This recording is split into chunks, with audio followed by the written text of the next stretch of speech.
деген обун деген келе. Ылғай жағамықталар, үрі ойық арқытта.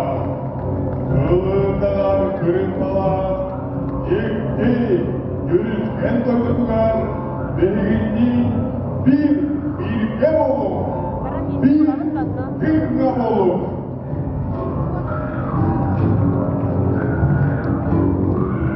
Gündüz dostlar, bugün bir zamanlar kapılarına, sorgular, yorgun evin dağına kapılın.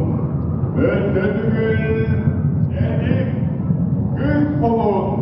Yerden bırakırken vurun! Vurun! Vurun!